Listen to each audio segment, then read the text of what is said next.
na coligada. É Né? a tela, porque se ultrapassar... Não, ele tem que ter 20%. Tem que ter pelo menos 20%. Mas não tem um controle. Então é coligado. Se ele tiver menos de 20%, ele não é nem coligado. Aí ele é como se comprasse a ação da Coca-Cola lá. Bem, como estamos até aqui? Está todo mundo. Não, agora vamos levantar voo, hein? Como é que estamos? Todos seguros no assento, todo mundo entendendo tudo? Está tudo tranquilo isso? Ou está muito devagar, muito depressa, está muito. Né? Eu quero que você entenda muito bem isso daí para entender a discussão que vem aqui adiante. Alguma dúvida? Não? Então vamos prosseguir.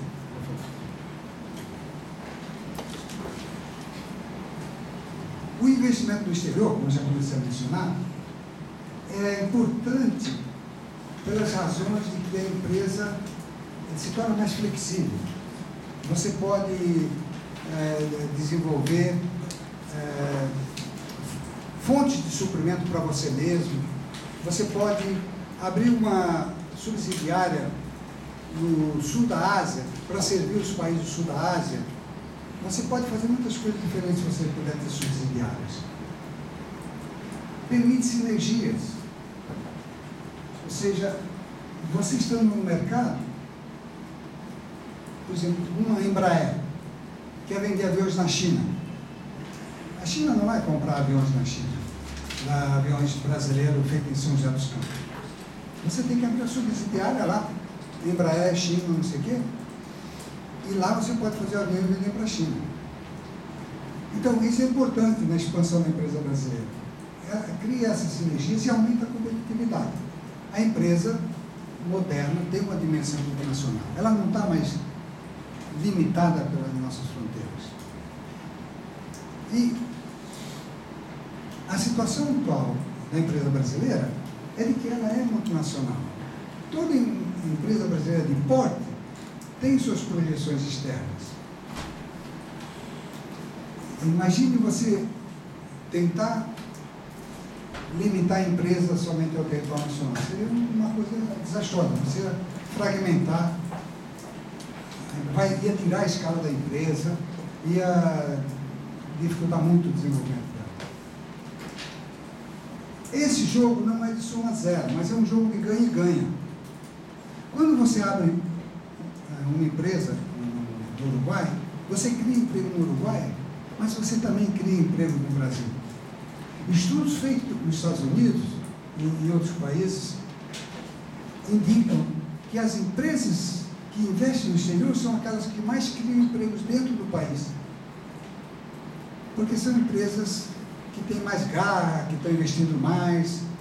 O investimento no exterior é uma forma dela se expressar, dela se expandir. Ela não pode crescer só local, ela cresce também externamente.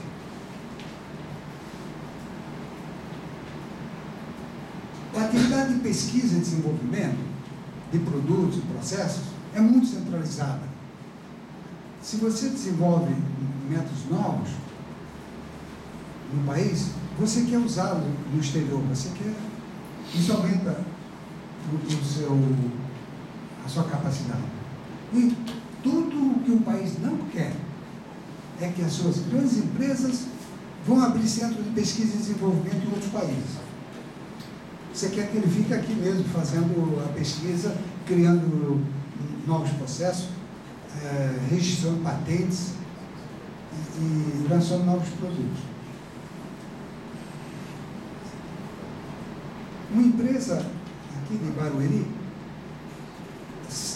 o ano passado, 60% das vendas delas é de produtos lançados nos últimos 2 anos. Ou seja, a inovação é uma coisa fantástica, o que permite a empresa crescer. No mundo empresarial, no mundo dos processos, você precisa correr para ficar no mesmo lugar. Aí precisa correr muito para avançar do resto. Não é? Então, essa inovação é fundamental. A pesquisa e desenvolvimento aumenta o conhecimento, aumenta a produção e aumenta a produtividade. Melhora a qualificação da mão de obra e gera mais oportunidades no país e no exterior. Bom, Não estou sendo pago aqui para fazer a apologia da multinacional, mas o que quero compartilhar com vocês é o fato de que a empresa moderna é esse animal que tem projeção além das fronteiras. Isaías, eu já vi já na frente, não é porque é negativo, né? Então, provocando você, não tem uma lógica tributária também perversa, no sentido de, trabalhando com o diálogo do fisco, perder a base tributária nacional, uma vez que essa empresa fica aqui, tem que pagar 34% do imposto sobre a renda. Se vai para um outro país, paga 10%, paga 5%, tem mão de obra mais qualificada. Eu vi um estudo recente que nos Estados Unidos, hoje em dia, o custo para a produção e mão de obra é menor que no Brasil. A gente foi perdendo essa competitividade. Enfim, eu vou para fora porque eu não vou pagar tributo e vou também deixar meu dinheiro lá fora, que hoje em dia eu transito muito melhor esse dinheiro. Até que ponto essa posição é sustentável e é consistente também? A localização da produção, da atividade empresarial, depende de muitos fatores. O tributário é só um deles, né? Depende dessas variáveis que você mencionou, da disponibilidade e qualidade da mão de obra, da facilidade das regulações, se não tem muitas obrigações, é muito complicado,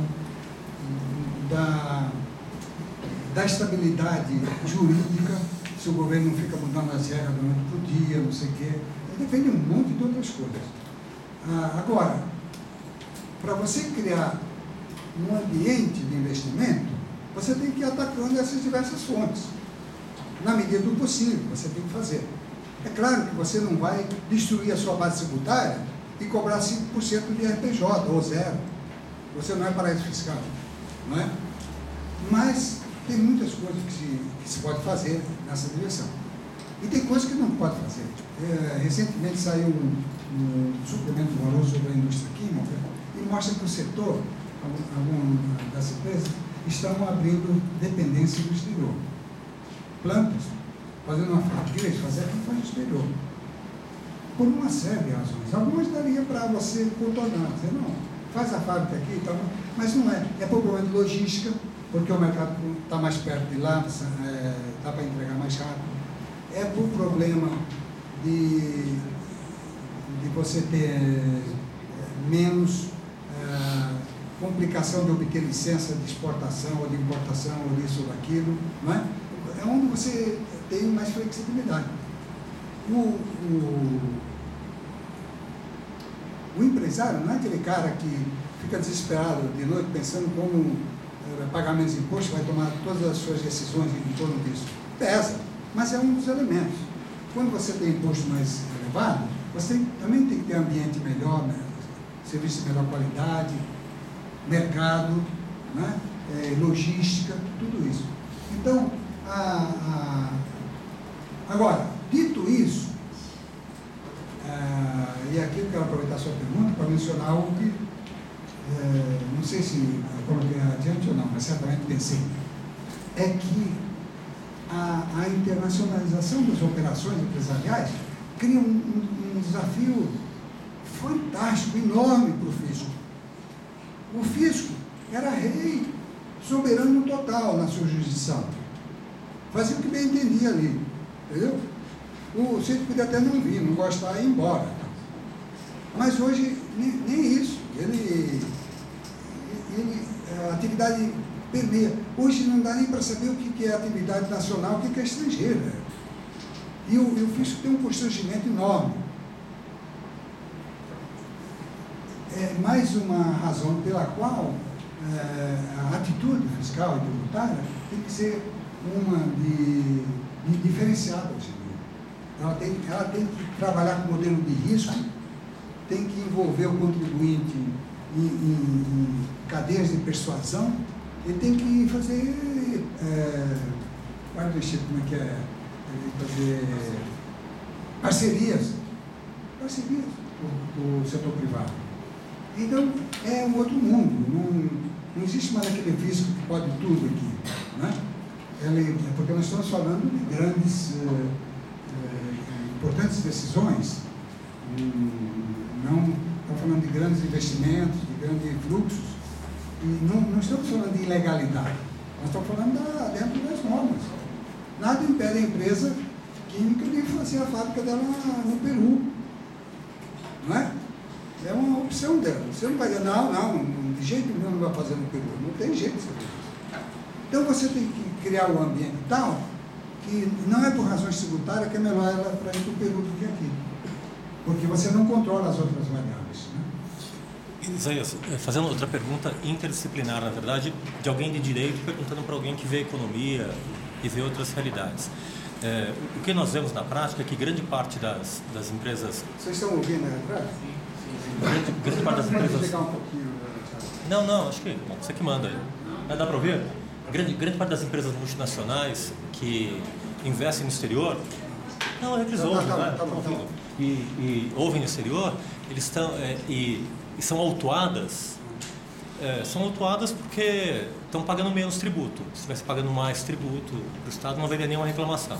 E normalmente elas vão para o exterior porque tem algum favorecimento, seja alíquota reduzida, seja usar um tratado para poder gozar na verdade, tem isenção lá, usa a bitributação e acaba não pagando nada. Isso acontece. A pergunta vem de uma argumentação constante no meio jurídico a respeito disso. Então, se constrói, na perspectiva do planejamento tributário internacional, uma construção buscando a substância negocial o tempo todo como um paradigma para justificar esse investimento. Ou seja, então eu tenho que provar juridicamente que eu não fui para lá para pagar menos tributo. Eu tenho que provar juridicamente que eu fui para lá porque tinha uma série de razões negociais, propósitos negociais. Mas tem um paradoxo aí entre direito e economia, por exemplo. Sei lá, olhando para dentro. No lucro presumido, eu trabalho com sobrefaturamento, uma presunção de lucro de 1,6% para serviços, gasolina, 8% comércio, 32% serviços. Você tem uma alíquota de 34%, que é maior do que meu lucro presumido. É claro que a questão da tributação é a questão mais importante que tem para estar motivando essa decisão. Então, olhando como economista pragmático, como é que você olha essa argumentação de dentro do direito? Ou seja, que demoniza tanto a decisão empresarial em função da tributação? Em grande parte é justificada essa atitude. Olha, a discussão e a análise do conflito entre forma e substância, não é? Entre ato genuinamente negocial e ato só aparentemente, né? E já vem de longa data e já existe uma porção de tratamento disso tanto na jurisprudência quanto nas legislações nacionais. Hoje em dia não se vê com seriedade nenhum tipo de argumentação desse tipo de não, você mudou para lá só para não pagar imposto, não é? Porque é perfeitamente ilícito dizer exatamente, eu mudei para lá porque vou pagar menos imposto, não há razão boa. Competitividade tributária, sim. Então, se eu fizer meu negócio aqui, eu pago imposto, lá eu pago menos, eu não sou escravo, vou para lá. Não é? O que existe, não nesse nível de discussão, mas no outro que nós vamos ver em seguida, é o seguinte: quando você dá um tratamento diferente porque é negocial, porque não é. E aí, você tem uma certa responsabilidade para demonstrar, e o fisco tem certa responsabilidade de estabelecer bons critérios para isso, é uma responsabilidade dos dois lados, para bem caracterizar aquele tratamento preferencial da atividade negocial. Tá?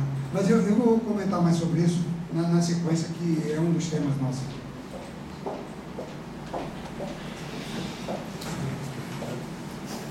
Uma concepção que eu quero tirar da cabeça de vocês, se é que alguns de vocês ainda têm, é que o investidor estrangeiro é o camarada que leva um saco de dinheiro para outro país e leva as máquinas para lá e para fazer investimento. Isso é do passado. Hoje, o investidor, muitas vezes, não leva dinheiro nenhum. Ele capta os mercados locais, faz um IPO, né? Emite debêntures, como estão fazendo aqui no Brasil agora, né? O mercado financeiro, ou local ou internacional, porque o mercado financeiro está globalizado. Então, você vai buscar o dinheiro onde ele estiver mais disponível, verificar as diversas taxas de juros, o risco país, essa coisa toda, e pode até obtê-lo localmente. Não se trata mais de colocar dinheiro de um país para outro. Se trata de levar conhecimento, tecnologia, inovação, capacidade de gestão, capacidade de transformar recursos materiais e humanos em novas riquezas. Esse é o que faz a diferença. É por isso que você quer atrair o capital estrangeiro. É porque o capital estrangeiro que traz as coisas. Se o capital estrangeiro vier só com dinheiro, você pode até meter um IOF de 6% nele. Eu não quero não. Se vier, vai ser penalizado. 6% do seu capital vai ficar aqui já na porteira aqui. Não é? Porque ele só trouxe dinheiro. O dinheiro nós já estamos com 400 bilhões de dólares de reserva nacional.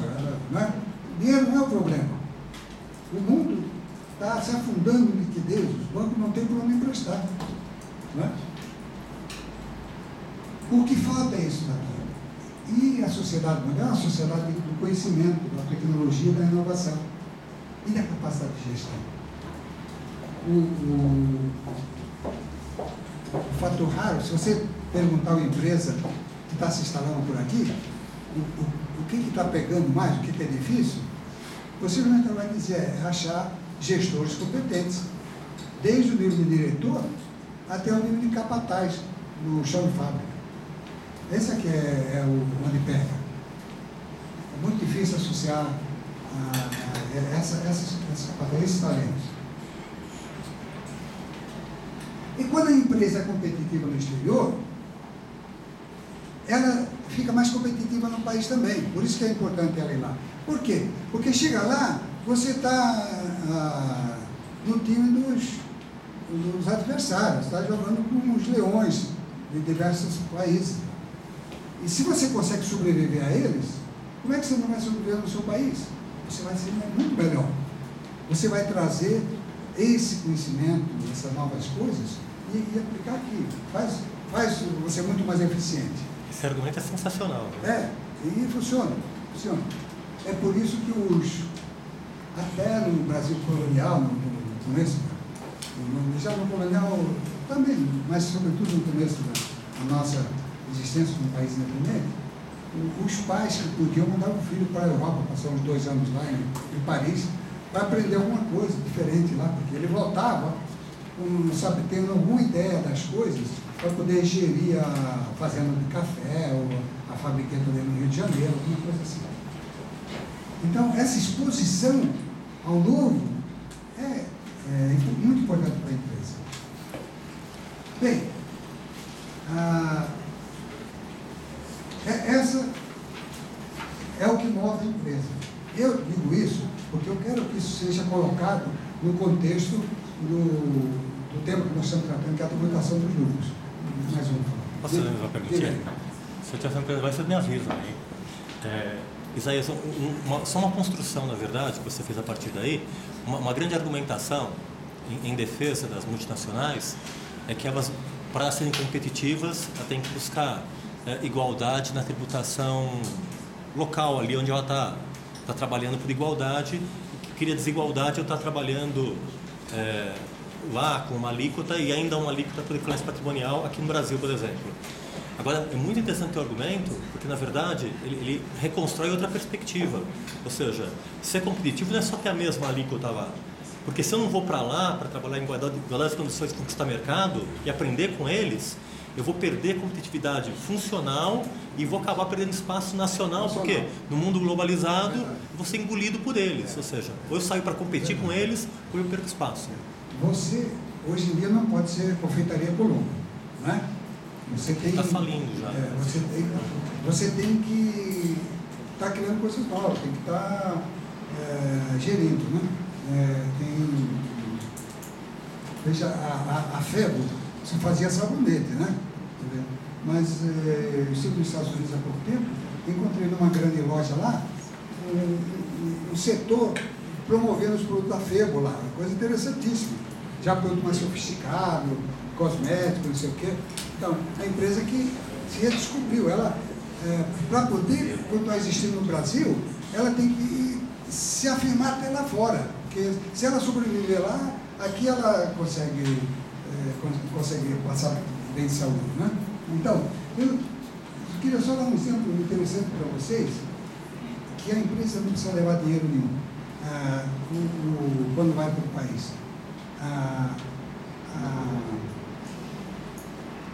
No começo do século passado, veio uma empresa canadense do Rio de Janeiro fazer negócios. E esses caras eram ótimos, engenheiros e investidores financeiros. Pessoal, primeiro que... E gente também muito honesta, por sinal. As coisas que eles fizeram estão aí até hoje. Isso lá, começo do século XX. Né? O Rio de Janeiro não tinha eletricidade, não tinha transporte urbano e não tinha mercado financeiro. Era uma cidadezinha atrasada lá. Né? O Oswaldo Cruz ainda não tinha feito a campanha de exterminação da vacinação obrigatória, né? Aí, o que fizeram os canadenses? Eles fizeram um projeto para uma hidrelétrica para fornecer energia. Mas no começo, você faz a hidrelétrica, não tem rede espalhada ainda por aí, não tem muito consumo, não tem cliente. Porque até você botar poste na cidade inteira, ou o pessoal consumir, você está perdido, né? Não tem retorno capital. Para criar um cliente importante, eles criaram uma companhia de transportes elétricos. Os bondes elétricos, eles criaram para prover transporte que o Rio de Janeiro precisava.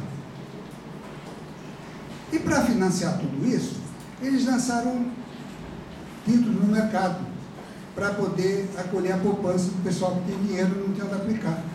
Você viu que coisa engenhosa? O pessoal, o dinheiro que o Carioca já tinha, comprou os títulos dele.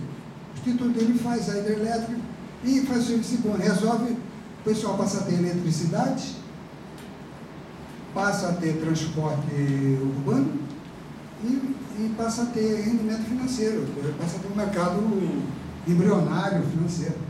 Não é isso? É uma coisa, assim, na engenharia fantástica, era a Like Park. Uma coisa que deu errado isso aí é que na entrevista coletiva que eles deram para a imprensa, o canadense não falava muito bem português e os repórteres não entendiam muito bem inglês. Então ele anunciou que ia lançar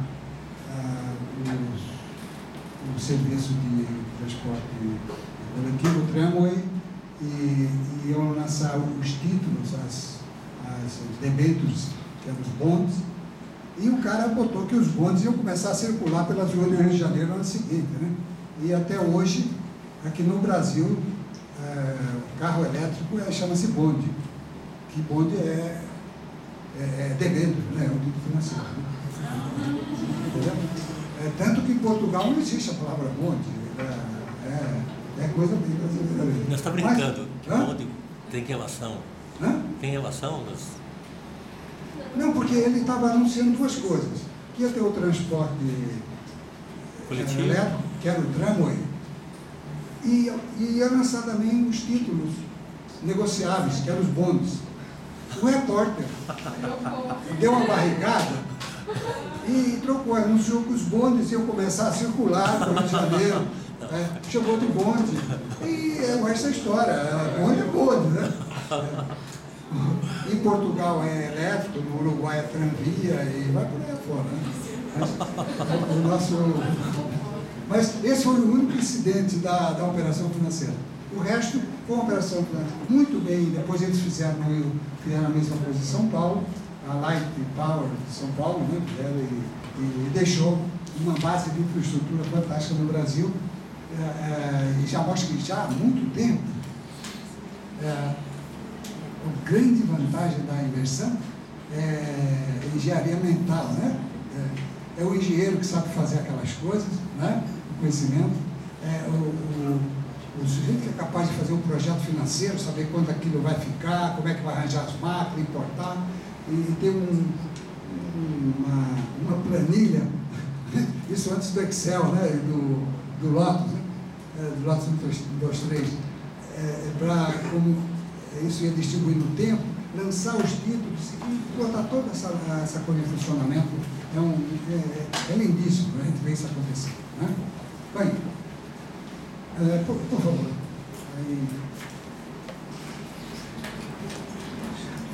Por conta desse problema,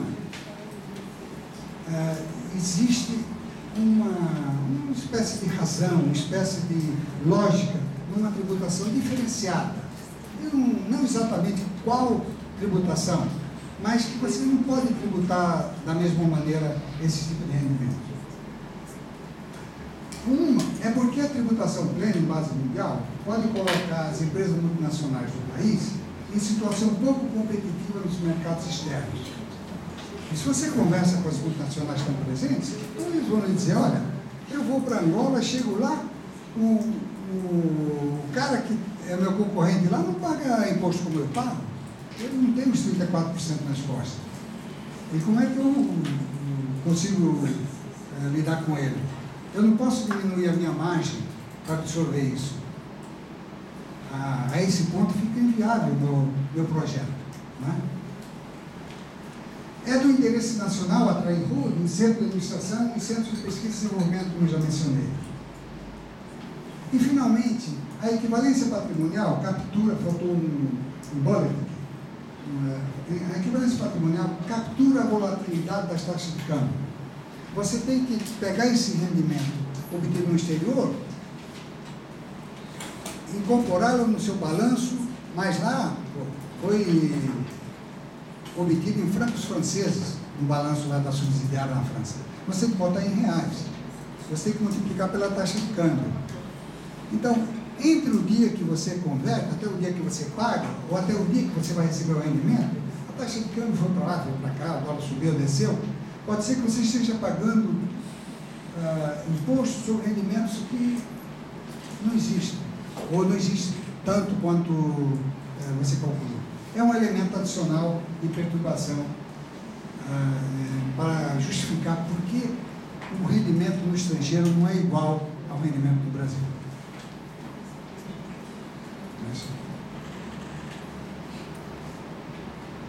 Bem,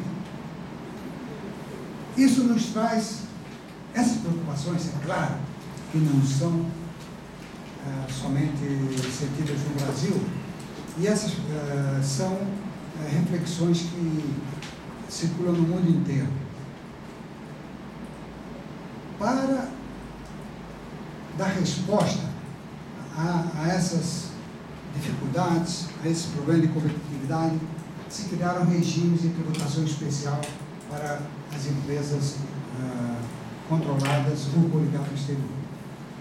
Nos Estados Unidos, foi pioneiro nesse ponto, criou-se um regime CFC, de companhias controladas no estrangeiro.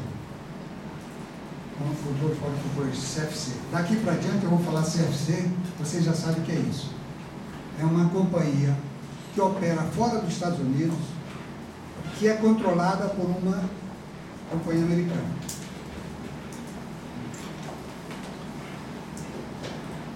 Ele surgiu nos Estados Unidos, mas é o paradigma para outros países. Bem de notar que cada país adota a sua própria variante. Não existem dois países no mundo que tenham o mesmo regime CFC. Cada um personaliza. E o sistema americano, por tentativas de cercar a elisão, cercar as perdas de tributação no continente americano, acabou por ficar muito complexo. E agora, nesse momento, se discute nos Estados Unidos sua reforma. Nós vamos, na sequência, discutir essa reforma, ou essa proposta de reforma cristã. E todos os regimes CFC,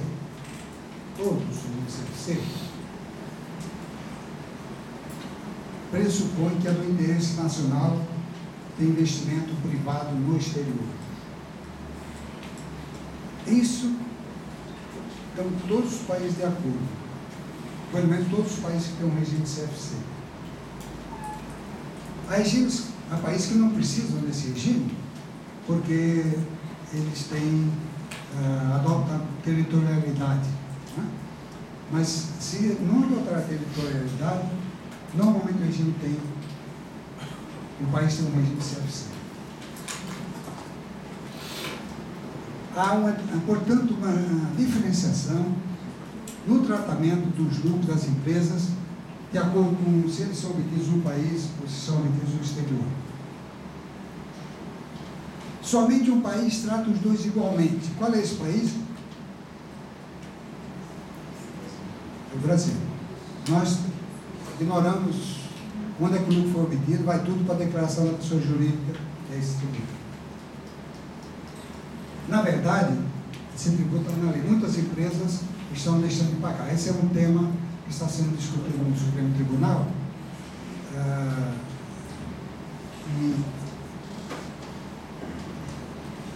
E foi decidido julgá-lo com repercussão geral, portanto, sendo um tema de interesse muito amplo. O que foi decidido no Supremo terá efeitos sobre os julgamentos que se façam sobre essa matéria nos tribunais inferiores no futuro, e, portanto, tentará definir essa matéria. Entretanto, o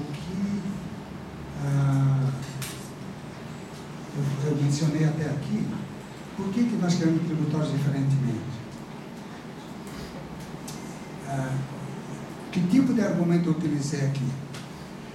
Argumentos econômicos. O interesse nacional visto do ponto de vista econômico. São todos eles tendentes a assegurar o crescimento, a prosperidade, o emprego, a renda. Né? Procurei aqui no meu bolso, não achei muito argumento jurídico. Então, a razão dessa atitude da tributação diferenciada não é exatamente por uma constituição jurídica, porque os países são soberanos no tributar as suas pessoas físicas ou jurídicas. Mas nem sempre é do seu interesse tributá-los plenamente. Vocês querem fazer uma pausa nesse momento do café? Embora seja meio cedo, eu acho que é um ponto conveniente, porque depois nós vamos entrar numa parte mais aplicada.